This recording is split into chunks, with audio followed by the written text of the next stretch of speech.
Hey everyone, welcome to the Get Your Life Together Girl podcast, the ultimate blueprint to self-love and inner peace. I'm your host, Danielle Van. As a cognitive behavioral therapist, a life coach to women, meditation teacher, and author, I've spent my life studying and learning from the stories that make us human. It's my passion and goal to help you shift your mindset and create a lifelong revolution to help you reach your greatest potential. Each of us has a set of basic human needs that must be fulfilled to thrive in our humanness. Feeling safe is second in our primal needs on the needs hierarchy. So if I ask you what it means to be safe, most people give an answer based on physical safety.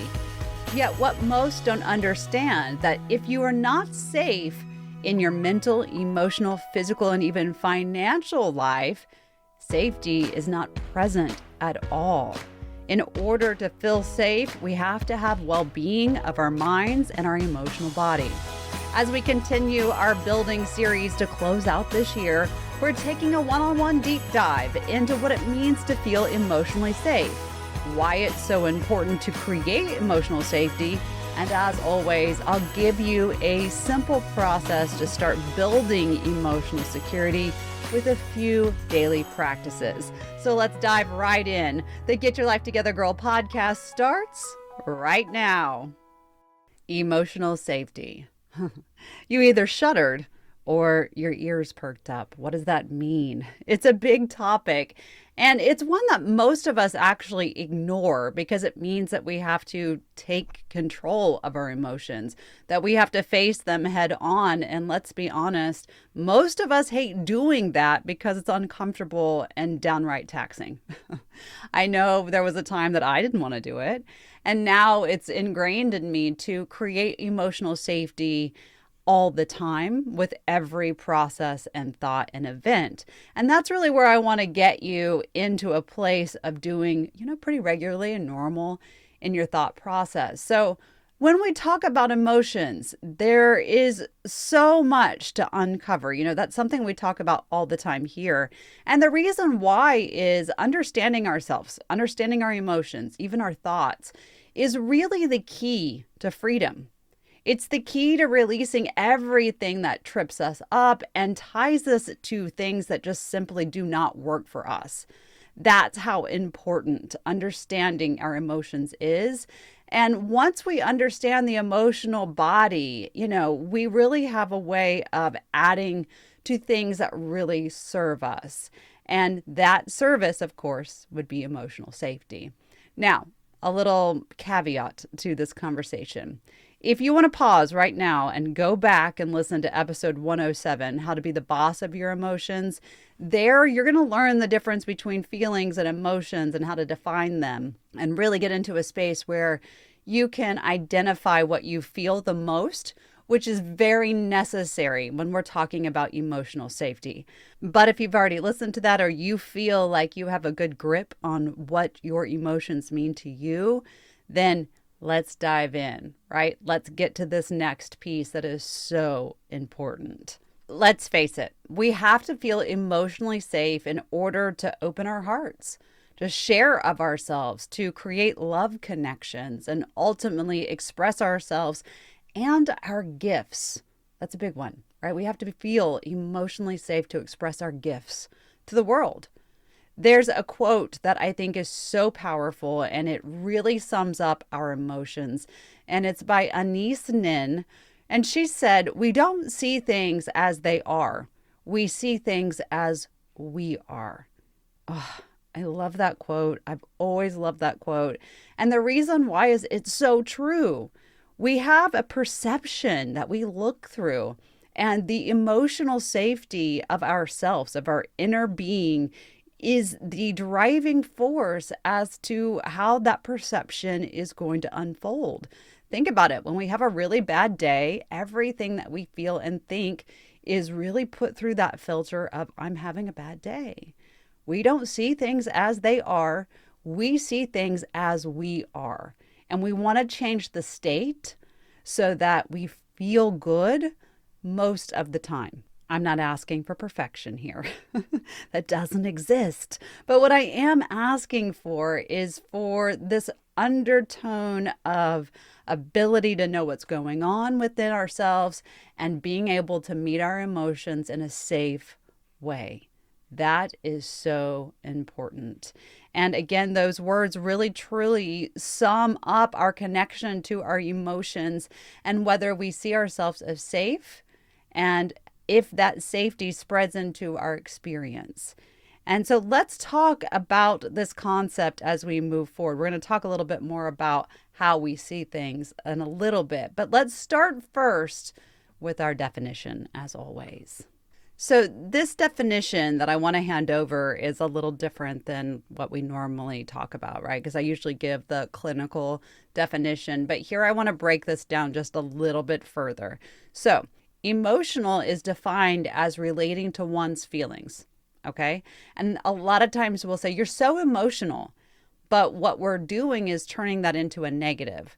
Emotional means that we're relating to how we feel. Safety means keeping yourself or others free from harm. So let's put them together and determine what emotional safety really means. Emotional safety is a person's willingness to lean into their emotions, remove the barriers that they've placed around themselves, and lean into authenticity. Emotional safety is really an act of witnessing, accepting, and moving through and determining what works for you. That's a really good way to break it down so that it's simple, it's not convoluted, it doesn't overwhelm you. Like I'm trying to reach this definition, this elusive thing that I'm never going to touch. It really is just making sure that you witness, accept, release. Okay? So emotional safety comes from within.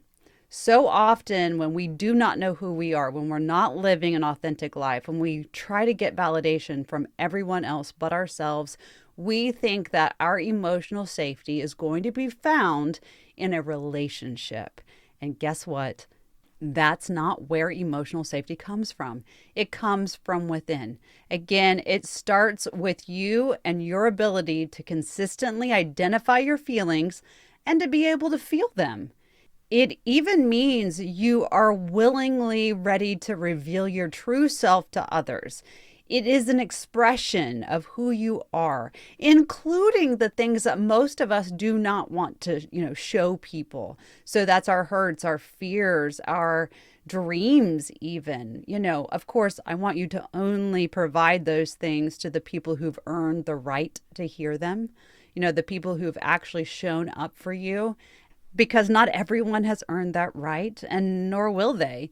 And a lot of times we don't feel emotionally safe because we believe that the people that we think, the word should is coming to mind right now, provide emotional safety for us, don't have the ability to do it. And that really unends us. But in order to fully dive into emotional safety, we have to be willing to show up as we are, right? So it's leaning in and expressing ourselves authentically, sharing dissatisfaction, fears, and insecurities. It's having conversations without blowing up into a massive response, right? To you having a reaction to something that's said to you. It's knowing that you can stand witness of what is without having to fix or manipulate the situation. That is something that so many people miss when it comes to emotional safety.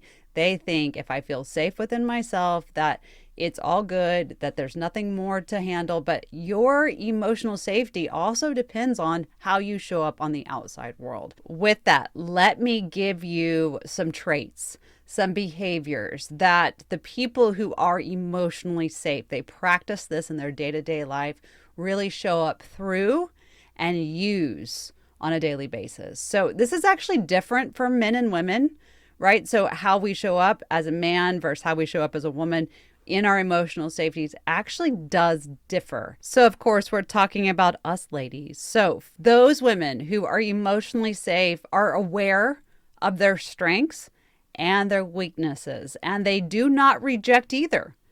right? Because that's a part of understanding ourselves. We are not going to be 100% perfect or great at everything we do. So women who are emotionally safe know both strength and weaknesses. They live their life through active listening. We're going to talk about this a little bit more, but right now I want to define what active listening really is, because so many of us do not live in a state of active listening. Active listening is when you are in a conversation and you drop your thoughts and the words that are formulating into your mind and into your process of speaking in the conversation, and you take on or lean into someone else's. We take on the experience sometimes. We can truly hear and understand and engage with the moment. We're not trying to formulate what we're going to say next. And sometimes we even take on the person's emotions. Active listening is so important when it comes to emotional safety, because it means that you can witness what's happening and take on what you need to, process what you will, and let go by just simply verbalizing what is happening within and around you. Women who really have emotional safety validate themselves. Last week, I walked you through the validation process. I did that podcast before this one because I wanted you to know that in order to have emotional safety within yourself, you have to be able to self-validate. If you don't know what that is, you don't know how to really dive into that, go to episode 114 and listen. And I'll link it here in the show notes as well. But it really does give you this ability to know, hey, I can witness what's happening right now inside of me. Emotionally safe people look for growth. This is important because they constantly learn. They lean in, let the guard down, and instead of looking for situations to hurt them, harm them, be a bad thing, they look for the growth factor. This helps build a positive driven life. I'm not talking about toxic positivity. I'm talking about I see things as I am, back to that quote, and what I choose to see works for me. And that builds safety. These women also do not live in a state of judgment. They don't tell themselves they should, there's that word again, feel this or that. They generally do not turn that judgment on the outside, but instead they say, you know what, I'm going to allow what comes in to come in, and I'm going to lean into it even if it's uncomfortable. And they do the same for other people. That is the very definition of holding space, right? You hear me talk about that all the time too. It is allowing what is in your perception and in someone else's, and being able to be uncomfortable. It's okay. These women are also patient. They are not under the delusion that they're trying to reach a state of perfection in their life. We all know that doesn't exist. We can have, quote, perfect days if we have a mindset of that, but we're not seeing perfection in every single thing that we do, say, feel, move through, whatever it may be, right? They understand that struggle will occur and it's okay. They also keep their word. They keep their promises not only to other people, but to themselves. Safety comes through accountability. And so if you keep your promise to yourself, guess what? You build safety within. These women keep their boundaries, and they also know how to drop that guard with the people that have earned the right to see them without their armor. They don't sugarcoat the truth, because they don't want to feel like they have to undermine anything or baby any situation. Instead, they are, hit you between the eyes, as my husband always says. It's okay because they know what they need, want, and desire, and how they want to feel. They don't feel the need to fix other people. They allow people to take their own journey and to experience what they must in order to reach their own state of safety. And in that, they can empathize with people. They can say, you know what, I understand the emotion that you are going through, or the trial, or the situation. They get it. And at the same time, they are okay with silence. This is a very big thing. If you don't feel safe, silence is going to feel louder than any noise in the world. But having that ability to be silent is massive. And it's something that only comes when you feel grounded and safe. And so those are a few things that really show up in the operations of the women who are emotionally safe. And there's another piece to that I want to talk about. And this is going to seem a little strange, but it goes back to that quote, right? We see ourselves and the world around us as we are, not as they are. And so we have to understand that emotional safety is relative. I said that in the beginning. The truth is, emotional safety can only be judged by the amount of uncertainty and emotions we are willing to sit in. I'm going to say that again because I need you to understand this. Emotional safety is relative, and it can only be achieved and judged by the amount of uncertainty and emotions you are willing to sit in. For one person, they may be able to sit in everything, right?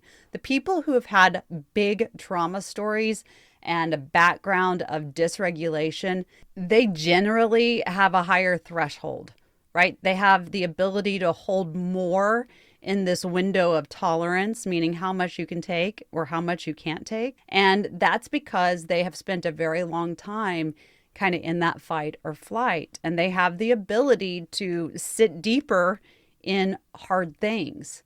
They understand their emotions and they know that it's okay to feel negative feelings and still feel grounded. That seems impossible to people who are just starting this process. How can I witness what's going on in a negative way and still feel grounded? It's this process of creating safety within yourself so that when things come in, you know that there is another side to it, right? We're going to be crossing the bridge of event to feeling okay. That is something that's practiced, and sometimes it's hard to get to, but it's very possible if we allow. For others, they may actually have a very low window of tolerance, meaning they can't handle very much, yet they have the ability to still feel okay, and they live by the principles and behaviors I just spoke about, what is happening within somebody who is emotionally safe. And just because they have a lower window of tolerance doesn't mean that they don't have emotional safety. Again, it is relative to our experiences, our validation, and our inner processing. And there's really not a set in stone way to measure emotional safety other than this is what it looks like, this is what it feels like, and you kind of judge from there if it's possible for you to reach it or if it's already in operation. I said possible for you to reach it, like it's not possible for everyone. It is possible for everyone.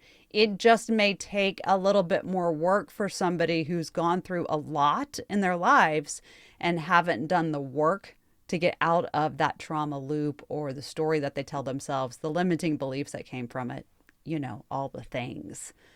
For women who have a history of not feeling supported in their relationships, this is a big one. Whether it is romantically or in a parent relationship or a best friend relationship, whatever, doesn't matter. They're going to always have a harder time trusting their emotions and their desires. Those situations tell them that their emotions are not safe. And it's a very, very big thing that I see so often. It really takes the emotional safety and tanks it. They often continue to create vicious cycles of not trusting themselves, and they begin to seek safety in other people in hopes that they can provide it. And guess what? They can't. We don't believe what somebody else says if we can't honor it within us. And so I want you to know that. When women sit in session with me and they struggle with this idea of emotional safety, I will ask them to go into a time where they did not feel safe. Again, a little bit counterintuitive. But when we do not feel like our emotions were recognized or regulated, or we just didn't feel good in our lives, it's pretty easy for most of us to put ourselves in there. It's harder sometimes for women to put themselves in a time that everything was working in their favor. And when they do that, when they put themselves in a time of dis-ease, they actually know that there have been other times where they felt good, right? So again, we're going into the negative to support the positive. And when we are there, I actually go a little bit deeper with a few questions. I'm going to hand those over to you now so that you can maybe do this exercise on your own. So again, you're closing your eyes, you're going to a time where things were not working for you, and you really dive into what you were feeling at that time. And you begin to ask yourself, when I feel safe, how does my body feel? And in this time that I'm thinking about, was that present? If it wasn't, what was? That's the next question. Then after that, I want you to take yourself into that time where you did feel good. And I want you to ask yourself, what do I feel? Do I feel safe? Do I feel positive emotions? What is it that I feel? Next, you can stay in that image if you want, but I want you to ask yourself, when do I feel the safest? And I want you to really think about who is around you. Is it just you? Or are there others that you feel safe around? And if safety feels like a really hard word to digest, because for some people it is, you can exchange it for relaxed, accepting, open, right? And when you have that answer, I want you to ask yourself, why? Why do I feel the safest then? How do I show up when I'm with the people that make me feel the safest? What's different from the time that I do not feel safe versus the time that I do? And then what activities keep me grounded, balanced, and secure? And are you active in those things daily or at least a few times a week? And then lastly, I want you to shift gears again and ask yourself, when do I feel the most unsafe? These are really important questions to ask yourself because they really help you connect with your inner self and develop an awareness to what you're feeling.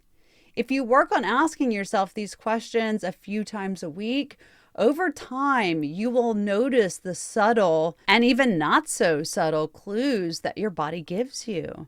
If your body feels tight and fidgety, for instance, guess what? You're experiencing a moment of emotional dysregulation, which means you don't feel safe. The people who experience fight, flight, or freeze, or anxiety or depression, the large majority of their days, guess what? They don't feel safe. We have to feel safe in order to move forward and thrive. It is necessary. And, after sitting with so many women during their healing journeys, there's something that I've come to understand. I knew it before, but I know now with exact certainty that our emotional safety is disrupted mostly by not events, but by our own behaviors. One behavior that really runs at our emotional safety is something that I like to call energy leaks. What is an energy leak? It really is anything that you give yourself and time to that leaves you feeling depleted, flat, unappreciated, even that word crazy or broken, right? We're never really truly broken. We're not crazy. These energy leaks are really powerful. And you may be asking, well, what are they? Well, it's anything that you do that leaves you emotionally dysregulated. It's anything that makes you feel depleted, that you give your time to, and it just feels flat. You feel underappreciated or even broken. These are energy leaks. So when we feel this way, guess what? We don't feel safe.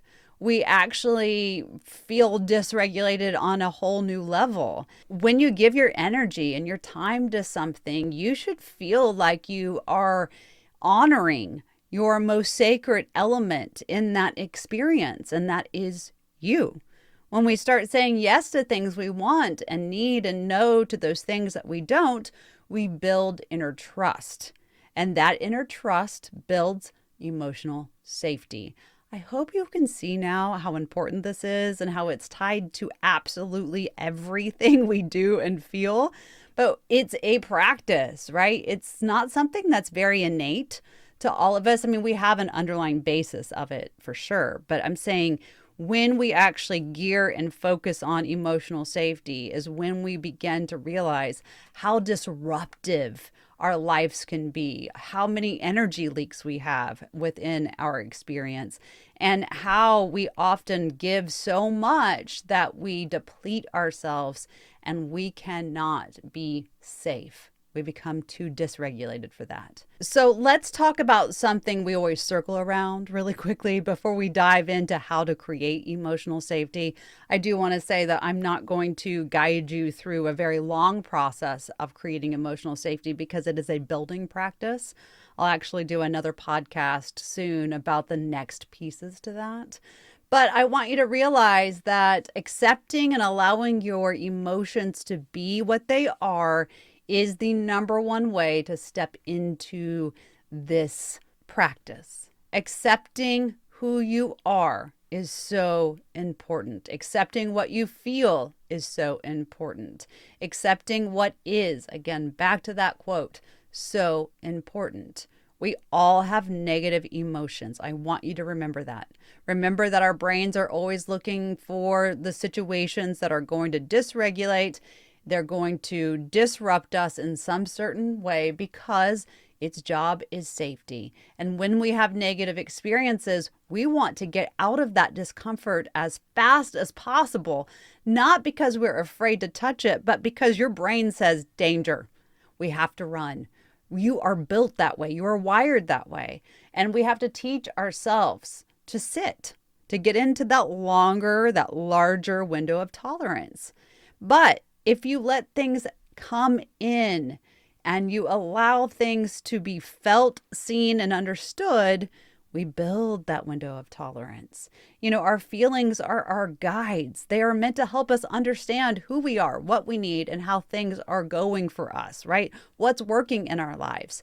It's your body's way of alerting you where you stand. If you push against the alert, the understanding that's on offer, you're going to land in confusion.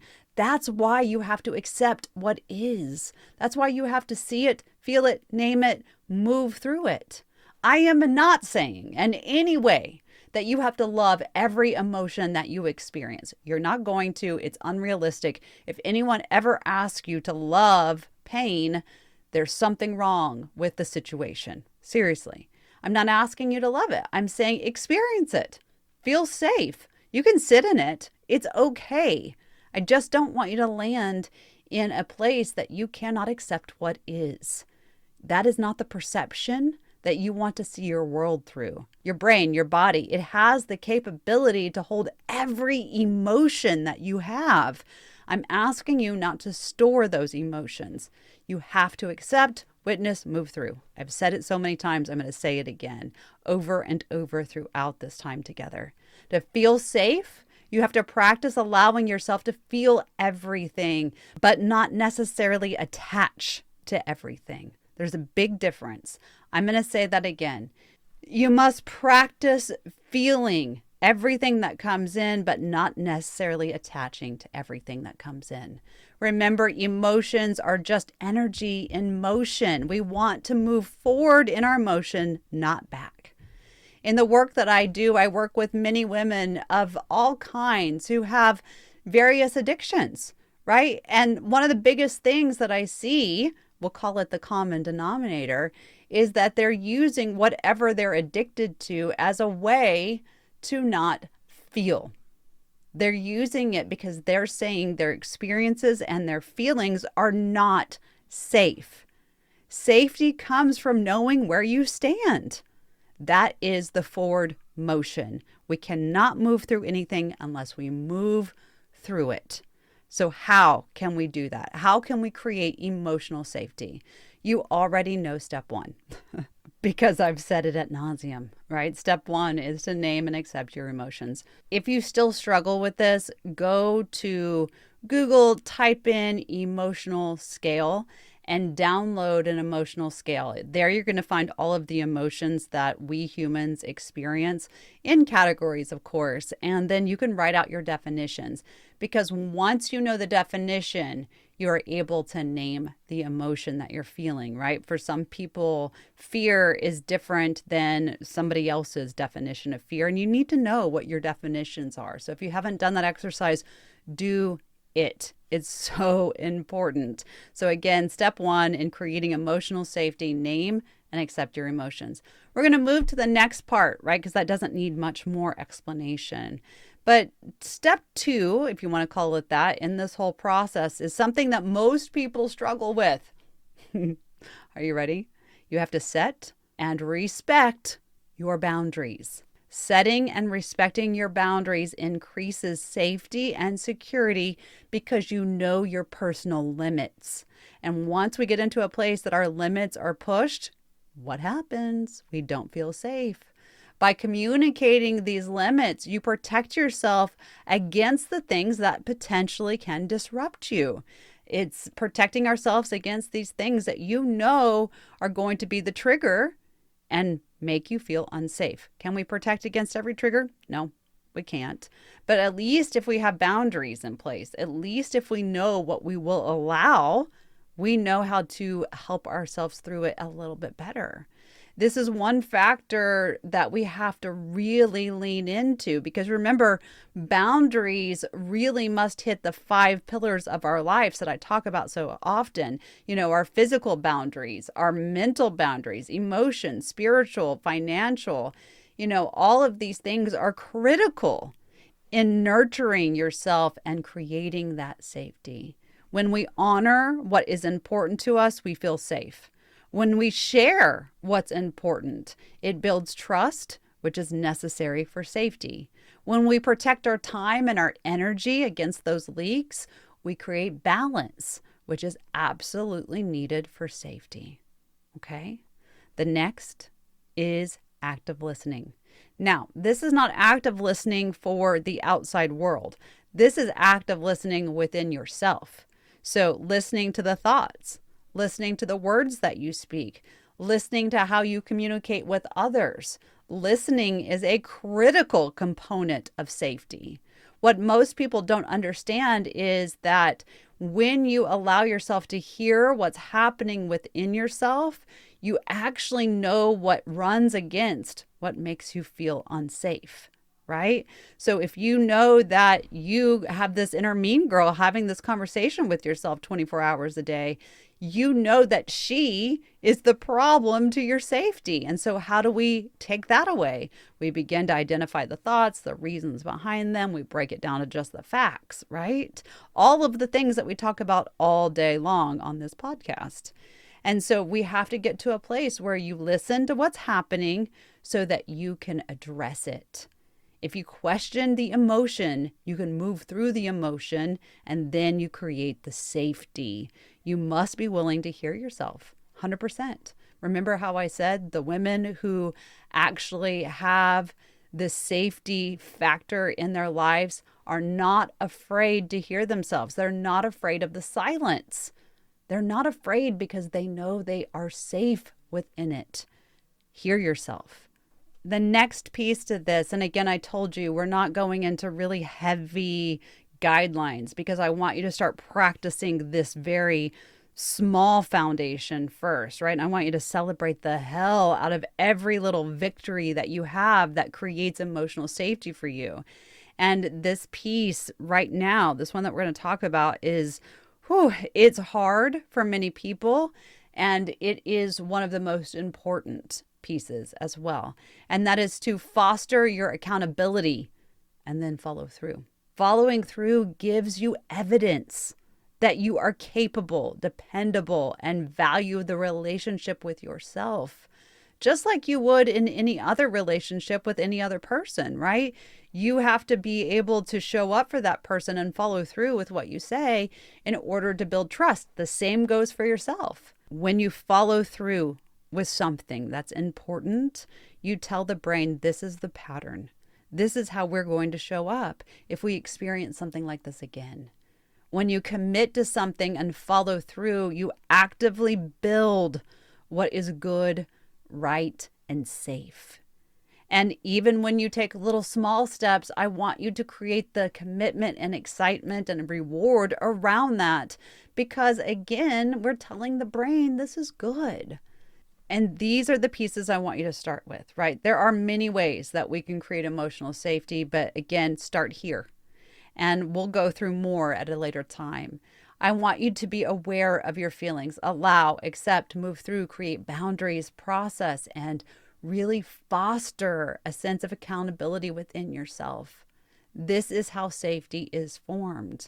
If you can't keep a promise to yourself, you can't be safe. If you can't hear yourself, you can't be safe. If you're unwilling to address what is happening into your life, there is no safety. You have to have safety to thrive. It's a base principle to self-love, and I'm telling you right now, you will never have peace in your life at all if you do not trust that you are safe. As you move through these steps and you begin to create this foundation for yourself, there's a few more questions I would love for you to check in with. Start on a daily process if you want and go from there. You can kind of let it become a little bit more lax whenever it becomes a normal thought for you. But those questions are, am I safe? Am I safe in this thought? Am I safe in this emotion? Am I able to feel my way through this and be in control? Am I capable of experiencing this moment without feeling off or dysregulated? If the answer is no, you stop, whatever you're processing. You can't process when you do not feel like you have some sort of regulation, because then we get into overthinking and rumination and anxiety, fear, all those things. So we stop. We wait until we have a baseline of, security or emotional regulation again. And once we have some space, we can start again. We can ask those questions again. We can move through in a way that works for us. That's never wrong, right? Not doing that work is the wrong thing that we don't want you to do, but we want you to be able to give yourself some space when needed. It wouldn't be fair if I didn't give you a few more emotional benefits, right? Or life benefits for living in emotional safety. So I want to give you a few things because these are huge and fundamental to our overall wellness and, of course, our self-love and inner peace. So when you feel emotionally safe, you feel valued and valuable. You can truly be with yourself without risk, and that equals freedom. It's such an amazing thing to really get to. Will you mess it up from time to time? Sure. Everything that we talk about here has the ability to, go off course from time to time. But really, we just want you to get into a baseline of this being your daily operation. Don't look for perfection, look for progress. When you have this really moving through your life, you're able to show your weaknesses without feeling like you're going to be taken advantage of. You can share boldly and express yourself freely. And here's probably one of the most important factors of it all. You feel seen, heard, and understood. Emotional safety creates a stronger bond with everything in the world around you. It's really something every human should be striving for. Emotional safety is not something that's too big or hard to tackle or even create. It starts with, what am I feeling? Am I safe in this feeling? Am I good? Okay, I am. I can process it now. You can never suppress emotions and get to a good feeling state. You simply can't. So what do you need? What will you do to help yourself feel emotionally safe? How will you show up where you know that you have the power to move through anything, no matter how hard, loud, dysregulating, or emotional it may become? You have the power to use everything within you to create a beautiful life.